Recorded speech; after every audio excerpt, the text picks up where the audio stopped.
Buenos días, estimada doctora y compañeros. Mi nombre es Eduardo Iván Peñafiel. A continuación voy a hacer la exposición de la fase 3 de antropología, donde primero que todo voy a entrar a explicar el concepto de antropología, que según la autora nos muestra que es todo el estudio que habla acerca del hombre. Entre ellos está la antropología física y la antropología cultural, donde la antropología física es la variación del hombre con la variación física. Entre ellos, digamos, es la diferencia que existe entre los seres vivos y las personas como un ser pensante. En la antropología cultural ya viene hablando más que todo con la parte de las costumbres, la parte de la zona donde cada quien está desarrollando, está viviendo, como por ejemplo, eh, como cita muchas veces las creencias sociales, las creencias religiosas, las razas, eso hace que sea una antropología cultural.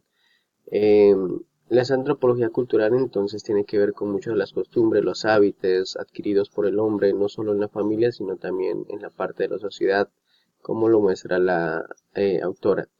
Entre los conceptos mencionados está el concepto de cultura física, cultura política, cultura organizacional y cultura clásica. ¿Cuál es el significado que le otorga entonces la antropología a la cultura? Si nosotros hablamos del modo de vida que está agregado por los individuos y siguen un mismo modo de vida, la sociedad está compuesta por entes de diferentes culturas.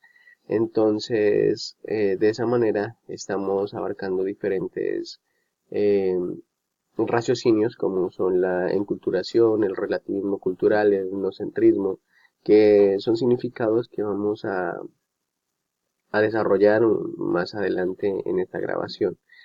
También identificaremos componentes tales como pautas universales, especialidades, alternativas, identidades culturales existentes como la cultura real y la cultura ideal. Entonces, como notamos, para la cultura, el significado que se le otorga a la cultura, a la antropología, en este caso, tenemos que notar que si hablamos, por ejemplo, de las religiones, y hablamos de algunas creencias que tenemos en nuestra localidad, como por ejemplo acá en mi localidad que es Villagarzón, las zonas que están, las partes, la zona rural, la zona urbana, se diferencia mucho porque son pueblos indígenas los cuales por años ellos han tenido sus propias creencias y a pesar de que mucha gente que viene de otras ciudades por la parte de que es una zona petrolera, vienen muchas ciudades trayendo sus culturas, ellos no permiten que, si hablamos de zonas indígenas como los ingas, que habitan por este lado, ellos no permiten que las culturas nuevas se les metan mucho para no dejar que esas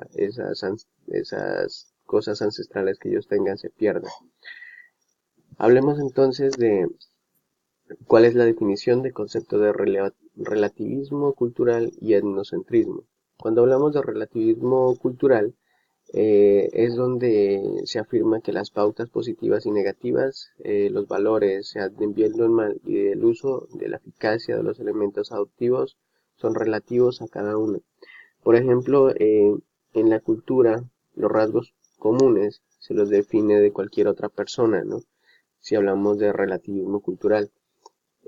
Para ese relativismo, entonces, toda costumbre sería válida dentro de lo que a ellos les permite, dentro de su propia cultura, como mencioné hace un momento sobre los indas en mi región. Ellos reciben alguno de esa clase de cultura de otras culturas, pero más no lo dejan como para ellos ya seguirlo usando. Eso ya sería entonces el sentido original que dicha cultura tiene. Cuando hablamos de etnocentrismo, entonces el etnocentrismo lo entendemos por la tendencia a considerar el modo de vida propio que es preferiblemente de los demás. Entonces es la costumbre a juzgar de forma poco crítica en el comportamiento de la gente de acuerdo con el conjunto de normas en su cultura propia. ¿Por qué entonces el concepto de cultura es relevante en mi formación? Como agrónomo tengo que hablar mucho con las personas de otras regiones, de otros pueblos, en los cuales han usado muchas veces conocimientos empíricos que les ha servido demasiado para tal vez tener unos buenos cultivos o tener un mejoramiento en la producción.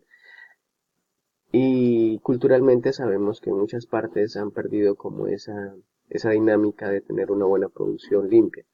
Tal vez en la parte de agronomía tengo mucho que entender sobre este aspecto de que para muchas personas no es fácil cambiar sus costumbres, sabiendo aún que necesitamos bastante la explotación y por el problema de que cada día la tasa de gente está creciendo, entonces vamos a necesitar más demanda de alimentos.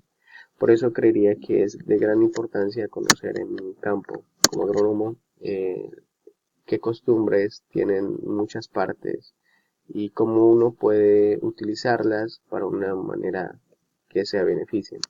Esa es mi presentación, entonces quiero agradecerle muchísimo, doctora. Que tengan buen día.